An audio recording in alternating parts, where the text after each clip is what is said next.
My guest and I talk VR and the future of tabletop RPGs. Welcome to DiceGeeks.com Tabletop RPG Show. Level up your RPG campaigns by filling yourself with stories and knowledge. Explore topics from archaeology to film history to writing to literature and much, much more. This is DiceGeeks.com Tabletop RPG Show. Welcome to the show. My name is Matt, and I am your host. This is the podcast where we learn how to become better game masters and role players by filling ourselves with stories and knowledge. All right, guys, I have another incredible interview coming up. But first, if you like this podcast, please consider rating, reviewing, liking, or subscribing it wherever you are listening to it. Those things help the show immensely, and I really, really need your help to get the word out about the show. You could also just share it with your friends and family or your game group. That would be awesome. All right, guys, here's the interview. My guest today is the CEO and co-founder of CinnamonRoll Studios, Jadon Carter. Jadon, welcome to the show. Thanks for having me. Yeah, it's my pleasure. I usually like to ask first-time guests, how were you first introduced to tabletop role-playing games? Yeah, so I was introduced through a meetups group, actually. So I joined the Federation of Adventure. That's different from the Adventurers League, which is the big one. Mm-hmm. Ours was small, well, kind of small. I would say about 200 people immediately just fell in love with it. Was doing that for, I want to say 8 months straight up until COVID hit. Then, of course, I had to slow down, which is kind of where this idea came from. The thing that we're going to talk about later in the session. Yeah, absolutely. Because you're working on something kind of special. And so that's really interesting to me because, obviously I am quite a bit older than you. I have been playing, role-playing games since I was 9. And so it's interesting to me to kind of talk to some people who come to role-playing games kind of recently. So, and that was fairly recently. So that would have been 2019 or so that you started playing. Yep. Yeah, that's really fantastic. And I love it because we're in kind of a golden age or a second golden age of role-playing games because so many people are playing. I love to see so many people are playing. What kind of captured your imagination about role-playing games the first time you sat down to play D&D? 100% just the freedom. I had never played a game like that. I mean, I had always played games, of course. I mean, I feel like to be into D&D, you kind of have to be somewhat a gamer. Mm-hmm. But for me, I had never played a game that lets you do anything, which is really what D&D is. It's as long as you can roll in that 20, you can do it for the most part. So just kind of like that. Freedom is really what pulled me into the game. And also just the camaraderie. I mean, you get that in other games too, but having that kind of face-to-face interaction and seeing when you roll a 20, how the whole group kind of gets wild. You know what I mean? It's a great vibe to be in, and it's something that's just really unique to D&D. Yeah, that's really interesting. And I think there you mentioned a little bit, you said the freedom. And of course, I imagine you had been playing video games for quite some time. And there's always some kind of restriction on there, isn't there? Yeah. I mean, it's either you can't climb up this mountain. They just stop your character. Or there's an NPC you can't talk to. You know what I mean? There's a lot of things that you can't do in video games that is non-existent in D&D, which of course makes it hard on the dungeon master, but he's signed up for the job, so it is what it is, Yeah, absolutely. And I kind of find that fascinating because like I said, I started playing when I was 9, and I'm quite a bit older than you, so I was playing in the early 80s, and I kind of had the reverse situation because I started playing Dungeons and Dragons, and then kind of the video game role-playing games started coming out, right? And so I had the reverse where I'm always going up to somebody and it's like, they don't talk. What do you mean? It said I could talk. It gave me a thing and it said I could talk to them and they can't talk. And I was just referring back to Dungeons and Dragons, like I could just talk to anybody. And the DM is going to come out with something there. So that's interesting that you had kind of the reverse situation, that it was that D&D was like freeing for the first time. Same like problem, but different order. Yeah, absolutely. And, and we could talk, of course, there are some phenomenal games, right? I mean, there's like, like Skyrim, phenomenal game, but you go to, you meet somebody first, when you're right at the beginning of the game and you go back to them, what do they say? They say the same thing, even though you finished that quest. Yeah. You finished that quest 4 months ago. They say the same thing. And so that's just interesting to me. And, to me, to see that limitation on video games, but I'm always glad to hear people kind of realize the freedom of tabletop role-playing games, because I think it's amazing. Same. Yeah. No, I think they're a really like special like genre that really like most games can't touch. Yeah, absolutely. I completely agree. Now, you were like only playing for 8 months before COVID. Do you play mostly, or have you started running games? How's that going? Oh, so I play a little bit of both. Once COVID hit, I didn't get to play for about 3 months. Then I got an itch and I started to do roll 20 games. Mm-hmm. They were okay, but a lot of the ones on there are paid, so it's just trying to keep up with that whole thing.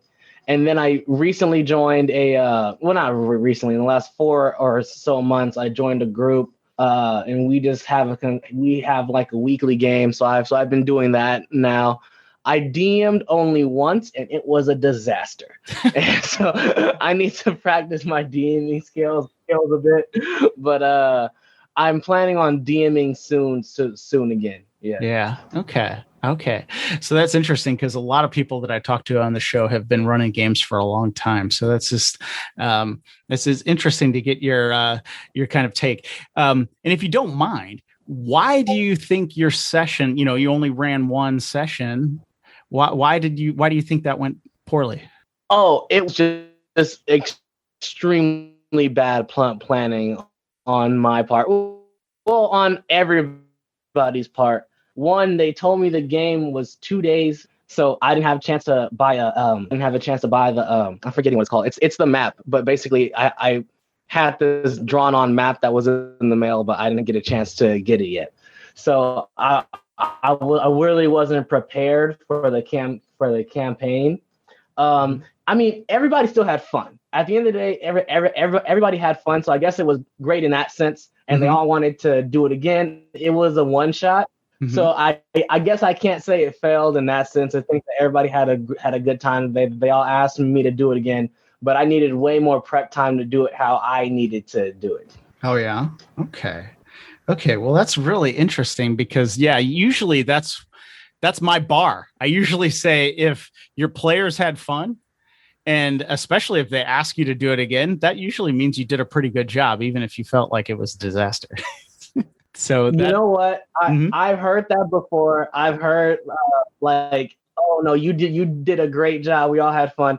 I think I'm harder on myself than anybody else is as hard on me. Just ultimately. Yeah, sure. I think we all tend to do that. We all think we did worse than we did. Mm-hmm. Yeah. So that sounds really cool though. And I'm really interested in also like how people prep for games. And I know my audience is interested in people, how people prep for games, because I wrote a little book called The No Prep Game Master.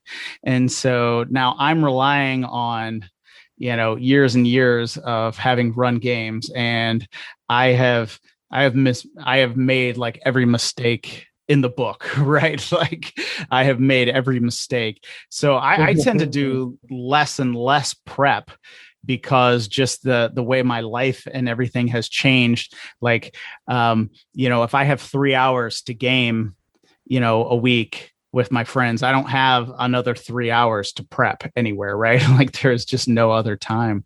So, you know, Yeah. yeah. So I'm just interested, like, what would you think you needed to prep more? Like where, and I know I'm kind of digging into this, but my audience likes to hear how people run games. So where do you think you needed to prep more? For me, I'm very visual. Mm-hmm. So the fact that at that time I didn't have my visual components, like I didn't have the map, I didn't have the minis. That was the only part where I personally felt that I should have prepped it better. But it comes down to it was 2 days ahead of when I thought it was going to be. So all that stuff was in the mail coming, but not actually here yet. Oh, I see. Okay. Oh, okay. Yeah, okay. I see what you're saying. So yeah, you thought you had a couple extra days and but it was sooner. Okay. I can see that where that would throw you off. Yeah. Yeah. Because just stuff like, oh, he's 10 feet away from you on a map with squares, you can, it's a little bit easier to keep track of than all in the mind because I didn't have a map at all. Yeah. So that was the only thing. The in the mind, or the theater of the mind that it's called, right, comes with experience, right? That that you can think about running games, and you just know people need to know where people are and things like that. But that's really where some of these tools nowadays, like Roll20, really comes in handy, right? Because you can just throw your guy down and exactly 10 feet and exactly. all that stuff. Yeah. But of course, back in the day while I was playing with maps sketched out on scrap paper at the table while people were watching me, and I was just guessing at the distances between people. And again, I always think if people are having fun, it's all right. Yeah, that's a good point. It's a good point. Yeah, absolutely. I did want to talk about this. Is something I haven't ask a lot of people, but I have been finding people have been interested in it. What character are you playing right now? Right now I'm playing a Wild Magic. I'm playing a really weird character. It's because we're doing a zombie campaign, so it's totally not optimized at all and a tad bit like homebrew. Uh-huh. So it's a Wild Magic sorcerer and a Wild Magic barbarian together. Multi-class? Yeah, multi-classing. So wow. I took one of the sorcerer, and then I'm going to end up taking 6 of the barbarian, then go back to a sorcerer. The reason for that is when my rage ends is when I want to roll on the wild magic table. So it's like the rage itself is the wild magic part, and it's a little bit of a homebrew. But instead of me having to cast a spell to roll on the table, it's just when the rage ends, I roll. Oh, nice. No, that sounds like a lot of fun. Yeah, so my goal is to destroy a group of people, and then I turn around and give my team a thumbs up, and then I turn into a sheep, Yeah, or drop a fireball on them. Yeah. Yeah, that's going to be great. It sounds really fun. It sounds like a really fun concept. Now, when I gave you an introduction at the beginning, I said you were the CEO and co-founder of CinnamonRoll Studios. Can you tell us what is CinnamonRoll Studios? Yeah, so it started off, or I guess it is just an entertainment company, I would say. The name comes from just growing up. My aunt, who's passed now, she used to get us all together, and my mom and her would make these cinnamon rolls for the family, and it was just a really great time. And the name's like a remembrance to that. Mm-hmm. But basically, we're an entertainment company. We focus on VR games and animations, and the VR game side is what I'm here to talk about today. Yeah, absolutely. That's really fascinating. So now, are you actually a developer? I am. I have been developing for VR for 6 years now, and then my co-founder has been developing games for 6, but only VR for the last 2. Okay. Wow. Okay.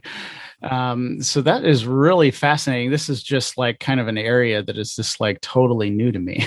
So, that is really, really fascinating.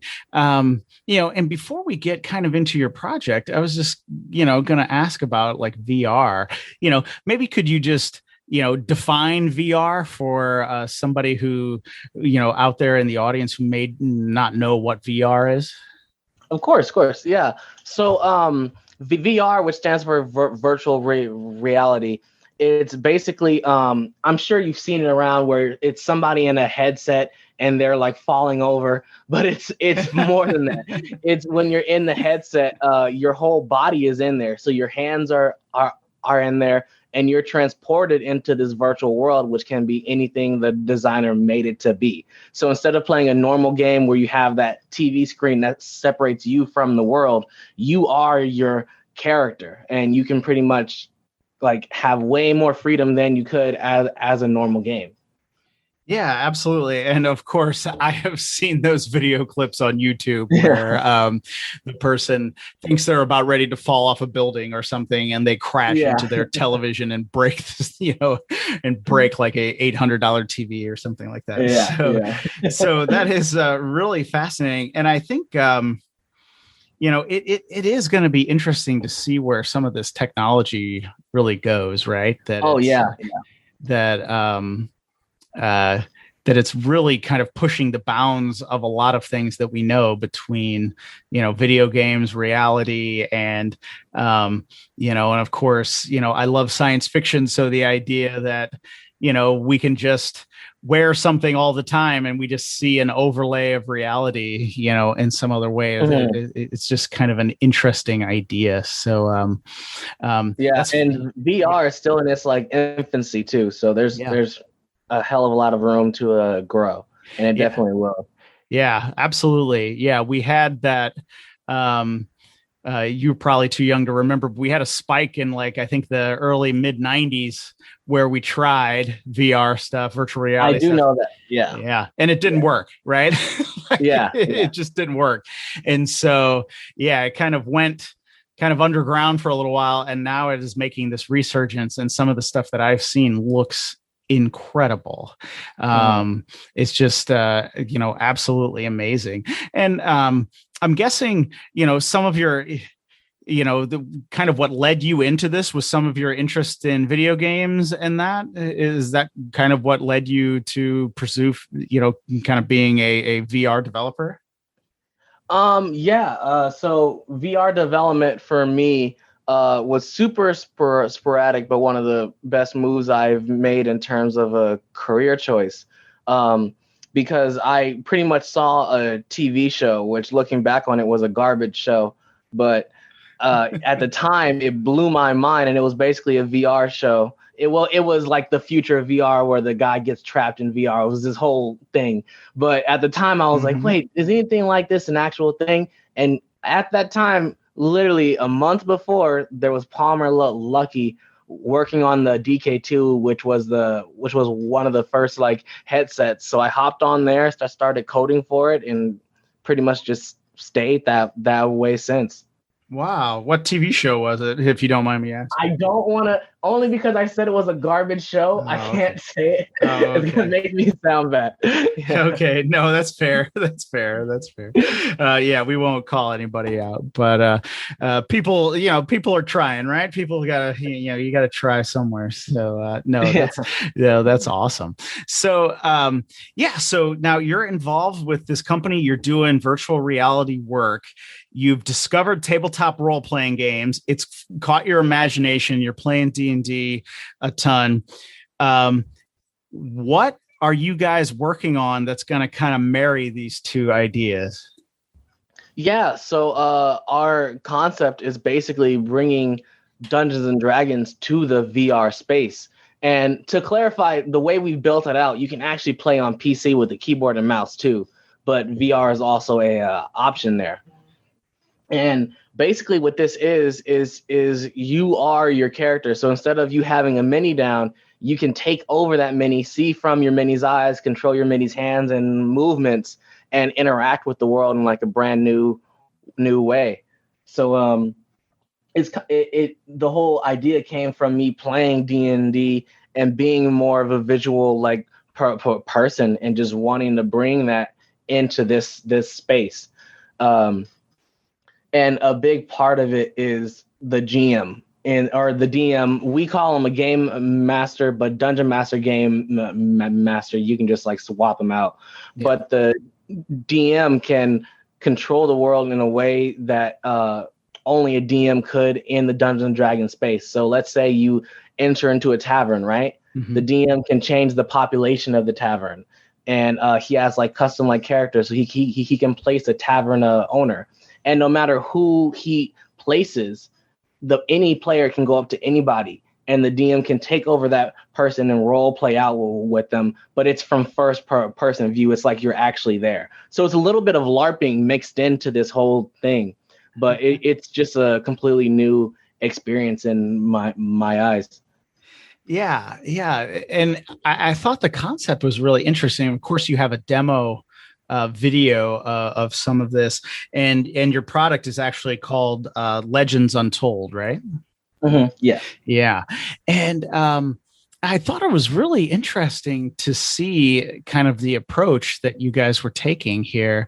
And so I was just wondering, now you said you could play at a keyboard, but like, are we actually talking like the person will walk around their room? Is that... Or was that like a naive question? With mouse, it's probably a naive question, so I'm sorry. No, it's fine. It's fine. With mouse and keyboard, you're still at your desktop. You're able to control your character like you would a video game, but we have a selection of emotes for you to feel like you're a part of the world, just like a VR person would. So you can express yourself in ways that really you can't express yourself like in most games. Huh. So what was it a section of? You said a selection of emotes. So emotes are yeah. Okay. You know. All right. Good. Well, I do, but maybe my audience doesn't. So what is that? So an emote is kind of like a way to express yourself through your character's body. So an emote would be like a dance, or an emote would be a wave, or giving somebody a thumbs up. It's just something you can do to express your intent through your character's body. Okay, really cool. And of course, there would be commands for those, and you would just type those in. Yeah, okay. And so, yeah, like I said, it was an interesting concept to me when I saw your demo video, because, and what we're talking about here is, like you were saying, like the tavern or the inn, right? You have the common room, and it'll be represented in like a video game, like you're walking in Skyrim or you're in something, but you're in there. And then the game master, though, can control all the elements in there. So you never get to the person that says talk, but you can't talk to them, right? Exactly. Anybody you want to talk to, the game master can take over. And now that person is a part of the world, and you're able to communicate with him. It still gives you that same role-playing approach. And the game master also has a bunch of other features, like he can kind of change the state of the world. So let's say he wants to place down a house because there's not a house here. He can do that. Or he wants to remove a house or remove a chair. He can do that. So kind of the setup of the world, the game master can also do. And even to the environment, the game master can change the environment. So we have like taverns, we have roads, we have just like a bunch of maps, just like you would when it comes to D&D, that the game master can switch to and then edit. And then the game master can also do stuff like changing the weather and changing the time of day. So the game master can actually change it to raining, and clouds form above your head, and it actually starts to rain in the virtual world. So a lot of these control features that most of the time people who buy games don't get, the game master does, because it's his game. So he needs to be able to control it how he needs to. Yeah, that's really interesting. And now when the game master takes over a character, is that text or audio or both? It's audio. So let's say the game master's in VR, right? Let's say every player's in VR. You can play with the keyboard and mouse, but for this example, everyone's in VR. Mm-hmm. So the game master could create a scene. Let's say the tavern scene from earlier. Let's say there's a missing girl. So the players are looking for the girl and they go, hey, game master, I want to talk to the tavern owner and see if he's heard anything about the girl. The game master takes over the tavern owner's like body. So now you're in the body. So when you take over a body, that's what I'm trying to get through, where you are that person now. It's like if I was a ghost and I took over a person's like body. I'm seeing through his eyes. I'm controlling his hands, his entire waist. It's like he is me. And then I role play through his body. So in that sense, I guess like bodies are more like costumes in a way that the game master can just take over the role play whenever the character needs. I mean, whenever the player needs. Okay. And then the game master could just walk around with that character and do kind of like almost anything, right? Yeah. Yeah. No, that's really fascinating. And and I guess, you're saying like, you're a very visual person, and that, what do you think, besides obviously the visuals, what do you think this adds to kind of the tabletop RPG experience? I mean, me personally, D&D is amazing. I still want to I think D&D is the closest right now you can come to being like a real life adventurer in one of these fantasy worlds. And I think this just kicks that up a notch, because now you are the adventurer. You're experiencing everything firsthand. If the DM summons a giant like dragon, you're face to face with that dragon. So you better be like not afraid. You know what I mean? Like, I mean, you can run, but you're actually seeing that dragon from a first person view. So it just adds a level of intensity. I feel like that is completely new to the game. Okay. And so, if you encounter a dragon, the game master's just going to drop a huge dragon down, right? Yeah. And the dragon is fully animated. Everything comes with animations and all that. And the game master, that's another thing too. Even if it's not a humanoid, so a humanoid is like something with, two arms, two legs. A dragon is obviously not a humanoid. You can still take over that dragon as a game master. So you can still role play from that dragon. The dragon's mouth will move when you talk, and you are the dragon. So all that stuff is built into where the game master really has control of this world as though he was playing a board game. Yeah. Wow. Okay. And, and I guess this is a recent project. You said you just started it fairly recently. Oh, I mean, not super recently. Okay. I started this 10 or 9 months ago now. Okay. And then we've just been working on it since pretty much. So this isn't too recent. I say it's had a pretty normal development cycle. Most games are like a year, unless you're making like Skyrim. Then of course, yeah. But most games I would say have this development cycle when it comes to small teams, which we are. Yeah, like I said, I'm just finding it kind of fascinating, the way you're kind of approaching this. So, let me maybe play devil's advocate for a second, or, some people might say like, why do we need this? Because my players can just use their imagination. So what would you say to that? Yeah, for me, theater of the mind, theater of the mind is something that's always an option, but it's not an option for everybody, in the sense that some people like me are more visual and do appreciate this like offers, in the sense that you're face to face with these things. I think that both are honestly super valid options to play D&D. I don't think one is better than the other. This was more of a passion project for me, that after a while I kept getting asked, oh, are you going to make this into something that other people can use? Because this started off as a way for us to animate a D&D game. We were going to make an animated D&D show where we're kind of like doing a critical role thing. But I kept hearing, I want this. I want to play this. How can I get this? So I was like, oh, okay, well, let me clean it up a bit, and then I'll, launch it for other people to use. Okay. Yeah. Yeah. Because I know, you do hear criticisms and stuff now that, people are spending too much time in front of screens and doing different things like that. But, and so, I was just wondering, kind of the difference there, that you feel that, both are valid and that both have some kind of pros and cons, right? Yeah. And I think in direct contest, I guess, to the screens thing, I think there's two interesting parts about that when it comes to VR specifically. It's one, it's your real like body. So you're still like moving around. You're still getting a bit of exercise. If you swing a sword, you swing a sword. Like you're swinging it with your real body. So you're still getting that little bit. And also D&D is so amazing in that I really consider it a form of therapy for a lot of like people.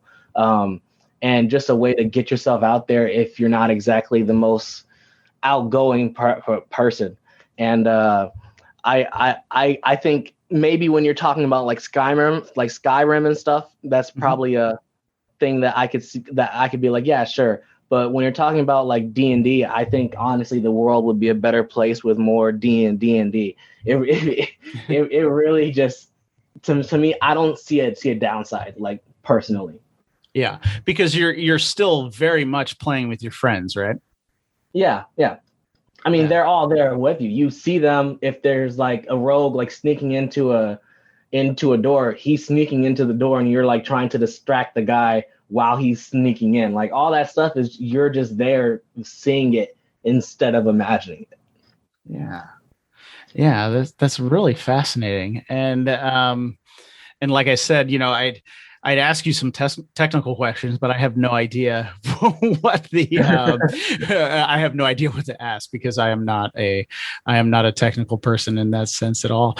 But I do find the idea of the technology in that really interesting, and so I'm just kind of imagining, right? Like instead of playing like Roll20 that we mentioned, with a flat map, that you're actually playing in a real fake environment, a real virtual, reality. You're playing in this like a 3D reality, right? Yeah.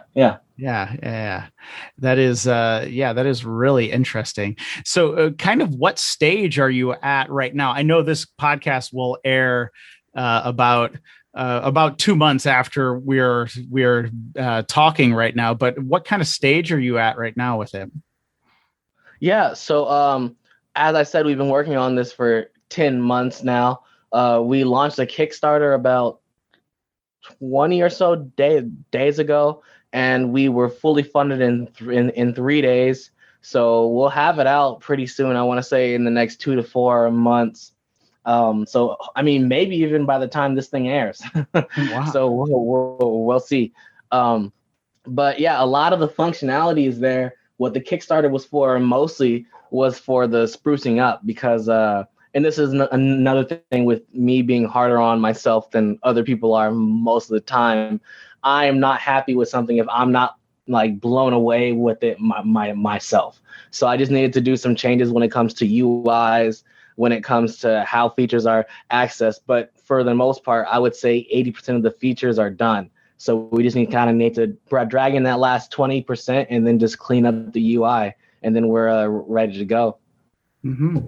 Oh, that's really neat. And I assume all the players' options and everything are all added in there. You just press buttons, I guess, and you cast a spell or something like that. So that's one thing with D&D that's super like special, right? And one thing that I wanted to say is, yes, you can play D&D with this tool, but you can also play other tabletop board games. It's not just D&D. As long as it's fantasy based, you can play it. If you wanted to play like a cyberpunk-like game or anything like that, we're going to keep adding maps and adding new assets so that you can play those other types of tabletop RPGs. But when it comes to players, what they have is pretty much Sorry, I'm losing my train of thought. Remind me of the question again. Oh, that's all right. Yeah, it was just like, I guess, like, if you can just press a button and it'll cast a spell, like, are those preloaded in there? There you go. Yeah. So in order to make the game as generic as possible, what we did was we have a custom spell generator. So we can't exactly like say, oh, you're gonna cast Ray of Frost from D&D, because you might be playing Pathfinder or you might be playing any other game. But what we did instead is we go, okay, what is the shape of the spell? A line. What is the type of spell? Ice. You know what I mean? So you kind of set up your spell before you do it, and then when you actually like cast it, we generate that for you depending on the parameters that you gave us. Okay. No, that's interesting, because I'm wondering, I was just kind of thinking about like kind of the speed of the game, like that,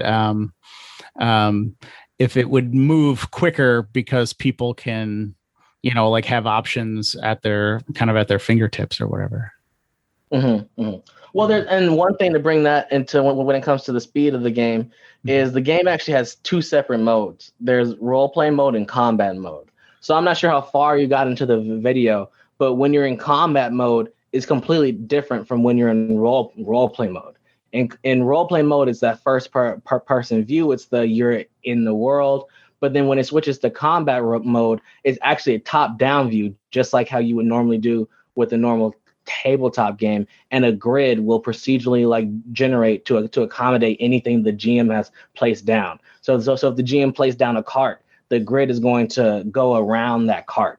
And that allows you to get that same like top-down strategic gaming you would with D&D.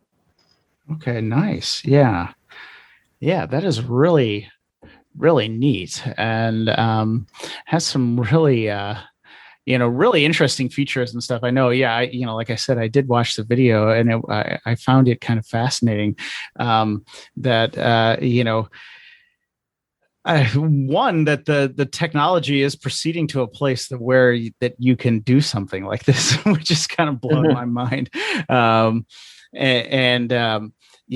really, like I said, kind of found it interesting, and I'm guessing too, like, I mean, so, you were talking about assets and different things like that. So I assume you have like a whole bunch of like NPCs that look all different, and you can just drop those on the map, and you have different houses and buildings and castles and things like that.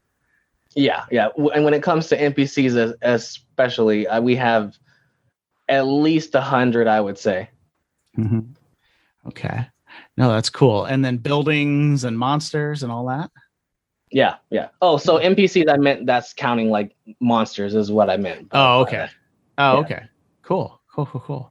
No, that's really neat. And it's just really neat that it can be, and I'm just trying to imagine it. And like I said, I watched the video and I found it really fascinating.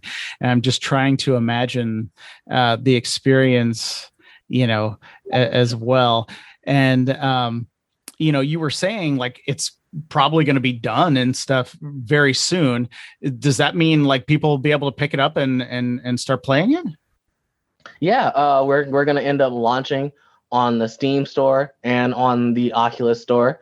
And then from there, we're going to launch 2 on the Quest store, which is a little bit different from the Oculus store. I'm not sure if you know the different headsets, but we're going to be out there. Okay, cool. No, I'm not very familiar with some of the VR headsets. So like I know of the Oculus, but I don't know Quest. No. Well, it's the Oculus Quest is the full name. So it's a different version of it. There's 2 different ones. There's the Oculus Rift and the Oculus Quest. So it's just a different one. Yeah. Oh, okay. So I'm showing my ignorance there. So that's on me. That's on me. No, that's on me. Oh, of course. Like I said, I'm not a developer or anything. So and I'm really finding this kind of fascinating. Just because I don't know. I don't think.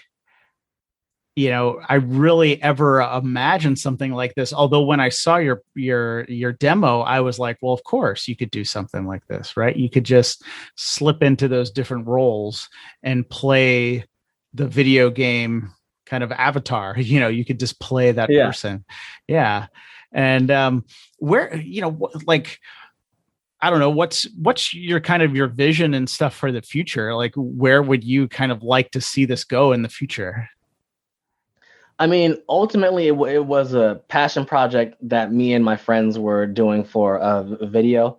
So I didn't really have a big goal for this. I'm kind of like starting this whole thing up kind of with fresh eyes, only because of the massive amount of support I've gotten and encouragement from all the people who backed us so far.